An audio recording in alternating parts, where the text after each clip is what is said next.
Sub inspector Rakesh Doval artillery regiment BSF के शहादत पर श्रद्धांजलि अर्पित करने के लिए एकत्रित हुए हैं।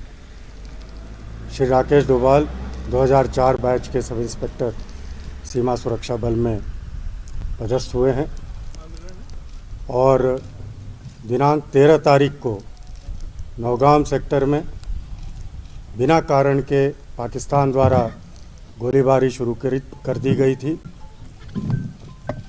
श्री राकेश डोभाल सीमा सुरक्षा बल के तरफ से डट के मुकाबला किया। उसी गोलीबारी में उनको एक गोली शरीर को चोट लगी, हताहत हुए। उनको बचाने की हर संभव कोशिश किया गया, लेकिन वो वीर गति को प्राप्त हो गए। उनके अदम्य साहस और पराक्रम को सीमा सुरक्षा बल सलाम करती है और उनके इस संपूर्ण आहुति के लिए हम सभी तहे दिल से नमन करते हैं। उनके परिवार के साथ सीमा सुरक्षा बल खड़ी है और संवेदना तहे दिल से अर्पित करती है। जय हिंद। उनके साथ जो बाकी कैजुअल्टी थे उनके बारे में थोड़ी डिटेल्स मिली कि किस तरह का वो इंसिडेंट हुआ। जहाँ हमने सुना था उस वक्त इनिशियली रिपोर्ट में काफ़ी सारे इंजर्ड भी हुए थे और सिविलियंस के भी हवाले से कुछ डिटेल्स हम जानना चाहेंगे। बिना कारण के गोलीबारी में बड़े हथियारों का भी पाकिस्तान द्वारा इस्तेमाल किया गया। सीमा सुरक्षा बल एवं सेना दोनों डटकर मुकाबला किए हैं, लेकिन पाकिस्तान के गोलीबारी में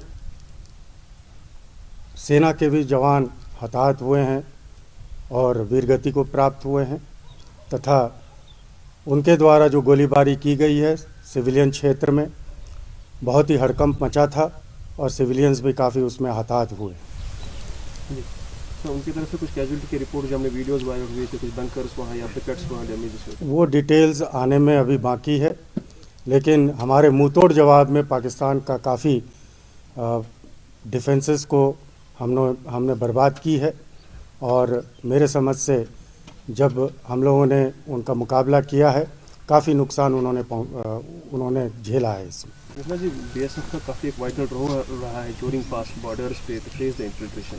इस सीज फायर वायलेशन के साथ क्या हम ये एक्सपेक्ट कर सकते हैं कि पाकिस्तान की तरफ से एक बैकिंग की जा रही है इन्फिल्ट्रेशन, बिकॉज जो क्लाइमेटिक चेंजेस होने वाली है हमारे बॉर्डर्स पे या बाकी फार फ्लंग एरियाज में स्नोफॉल भी होने जा रहा है, वहाँ पे इन्फिल्ट्रेटर्स जो हमें इनपुट्स मिले हैं 250-300 के लगभग हर एक लॉन्चिंग पैड में वो एकत्रित रहे हैं और हर संभव प्रयास करते हैं कि वो देश के अंदर घुसपैठ करें और यहाँ की आंतरिक सुरक्षा को ठेस पहुँचाएं, लेकिन सेना और सीमा सुरक्षा बल इस चीज़ को नाकाम करने में काफ़ी कामयाब रही है।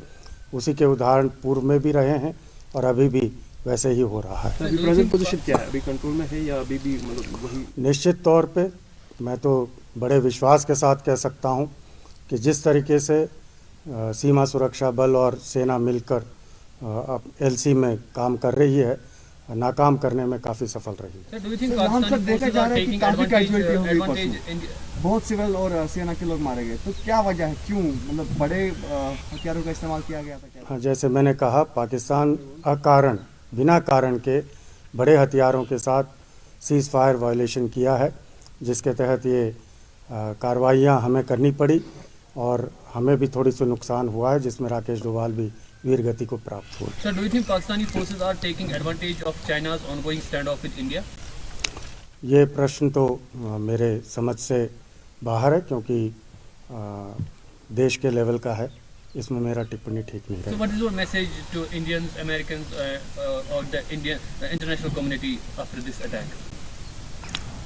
मेरे समझ से इसमें ह्यूमन राइट्स वायलेशन, इसका भी मुद्दा उठाना चाहिए। सिविलियंस को काफ़ी, देश के सिविलियंस को काफ़ी हताहत पहुंची है और काफ़ी प्रॉपर्टीज़ भी नुकसान हुए हैं। ह्यूमन राइट्स को, इस मुद्दे को उठाना चाहिए।